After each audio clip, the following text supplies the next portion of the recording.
आप इसको सुनिए और अपने देश के ही बारे में लिखा है, खास तौर से महिलाएं हैं तो आप इसको जरूर। माँ मुझे न जन्म, माँ बाहर अत्याचार है, बलात्कार है, माँ मुझे न जन्म, क्योंकि जब मुझे दर्द होगा तब तुझे मुझसे भी ज्यादा होगा, क्योंकि तू माँ है, मैं तेरे कलेजे का टुकड़ा हूँ, तू मेरी जननी है, माँ मुझे न जन्म। लोग तेरे ही ऊपर थूकेंगे, लोग कहेंगे कैसी संतान को जन्म दिया, तब तू अनचाहे बेबसी में कहेगी कोख में ही मर जाती तो अच्छा होता, मेरे लिए भी और तेरे लिए भी। हाँ, तब तेरे साथ मैं भी कहती मर जाता तो अच्छा होता। माँ मैंने सुना है आजकल देश का एक नारा है, बेटी बचाओ बेटी पढ़ाओ। माँ मैंने सुना है आजकल देश का एक नारा है, बेटी बचाओ बेटी पढ़ाओ, पर माँ आजकल देश की घटनाएं देखकर तो लगता है अच्छा होता अगर नारा होता बेटा पढ़ाओ बेटी बचाओ। माँ तू समझ रही है मैं क्या कह रही हूँ? माँ मुझे न जन्ना, बाबा मुझे बचाओ। एक्चुअली मैं कवि साहित्यकार संवेदनशील होते हैं, बहुत सी समाज की जितनी भी घटनाएं दुर्घटनाएं हैं हम लोग सब लोग देखते हैं। चूंकि हम लोगों में ये गुण है कि जो दिखता है उसको हम लिख भी सकते हैं और कुछ लोग लिख सकते हैं तो वो बोल भी सकते हैं। और मैंने पहले भी कहा है यदि सीखने के 3 ही तरीके हैं, देख के, सुन के, और ये जो कविता लिखी गई थी तब लिखी गई थी जब हाथरस में नाव में कठुआ में घटना। आप सोचिए 8 साल व्यवस्था को देखिए, 8 साल की बच्ची के साथ बलात्कार होता है और सरकारों को, न्यायालय को इसको भी पता लगाने में चलता है कि यह अन्याय है। दिनों में भी सालों सालों लग जाती हैं। आप सोचिए ऐसा कौन सा अंधा व्यक्ति भी ये बता सकता है कि ये 8 साल की गलती, और 8 साल की लड़की के ऊपर कोई 18 से साल अत्याचार व्यभिचार कर रहा, उसको भी हमारे लगता है न्यायालय में और समाज में और व्यवस्था में सालों साल लग जाती है। आप अंदाज लगाइए समाज क्या ये होना चाहिए? इसी तरह से एक और मैं कविता सुनाता हूं, उसको वो है परिवार के हिसाब से आप देखिए कि क्या क्या होता है। नाता जो ना होता तो क्या होता, नाता जो ना होता तो क्या होता, बस इतना ही होता, कोख सूखी होती, घर शून्य होते, ना हम होते ना आप होते।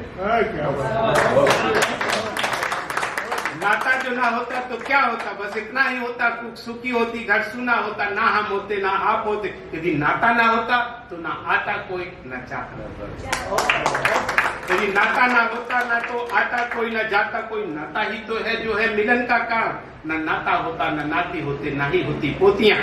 नाता जो ना होता तो करते भी क्या? कभी आप लोग देखे घरों में दुर्घटनाएं घटनाएं घटती होंगी ऐसी कोई, तो तब क्या सोचते? नाता जो ना होता तो करते भी क्या? बस जीवन बेरस होता। लेकिन नाता ही तो है सुख दुख का कारण, लेकिन नाता ही तो है सुख दुख का कारण। बुद्ध ने खोजा है नाता कारण और फल का, और बुद्ध ने कहा है कारण है तो ना है हर जीव की अभिलाषा। शास्त्रों में लिखा है आनंद ही ब्रह्म है, आनंद के कारण ही हम हैं, आप हैं, नाते हैं, नातों के फलों के रसों का आनंद लें। और शास्त्रों में कहा गया है रसो वैक्षा, अर्थात सारा अस्तित्व रस है, आनंद है। जिसे नातों का रस प्राप्त होता है वह आनंद को प्राप्त करता है, जिसे नातों का रस प्राप्त होता है वह आनंद को प्राप्त करता है। पर आनंद का नाता भी तो नातों से है, पर आनंद का नाता भी तो नातों से है। नातों को जीवित रखें, विज्ञान के ढंग से जीवित और अजीवित में अंतर है हलचल का। हलचल ही तो है जीवित होने का लक्षण, हलचल ही तो है जीवित होने का लक्षण। और ये नाते ही देते हैं जीवन में हलचल, ये नाते ही देते हैं जीवन में हलचल। हाँ, पर हलचल सीमित हो, नियंत्रित हो तो है 4, यानी कि विकास भारत। यदि हलचल असीमित हो, अनियंत्रित हो तो है भूचाल, यानी कि विनाश महाभारत। नाता व्यक्ति से हो या प्रकृति से, जब नाता व्यक्ति से छूटता है समाज टूटता है, जब नाता प्रकृति से छूटता है व्यक्ति टूटता है, हो जाता है पंच तत्व में विलीन। ओम शांति शांति। कविताएं तो इसमें बहुत है। मैं एक कविता आखिरी आपको सुनाऊंगा जिससे आपको भी समय मिलेगा और मुझे भी समय मिलेगा, क्योंकि मुझे जाना है। एक कविता को आपको सुनाऊंगा, भूख। आखिर हर आदमी के लिए एक ही बात महत्वपूर्ण है, वह है भूख। आखिर हर आदमी के लिए एक ही बात महत्वपूर्ण है, वह है भूख। भूख चाहे वह किसी भी प्रकार की क्यों ना हो, यह सुख देने वाली पीड़ा है जो हम सब बैठे हुए हैं। भूख चाहे वह किसी भी प्रकार की क्यों ना हो, यह सुख देने वाली पीड़ा है, और हम सब लोग ना चाहते हुए इसे चाहते हैं। पेट की भूख तो कुछ भी नहीं खतरनाक होती है, पेट के नीचे की भूख या पेट के ऊपर की। पेट की भूख तो कुछ भी नहीं खतरनाक होती है, पेट के नीचे की भूख या पेट के ऊपर की भूख। ये भूख ही तो थी जिसने तुलसी और कबीर को महान कवि बना दिया।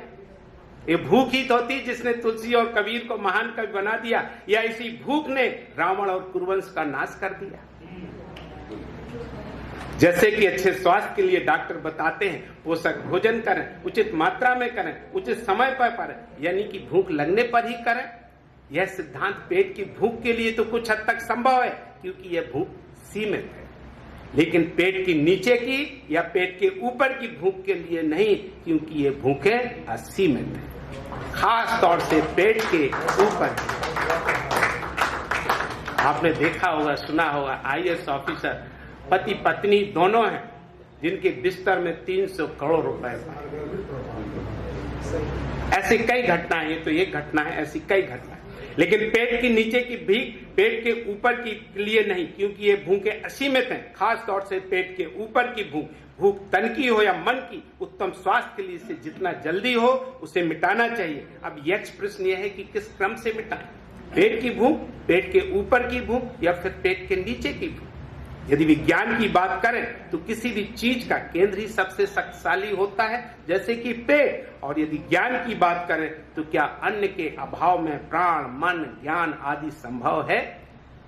नहीं।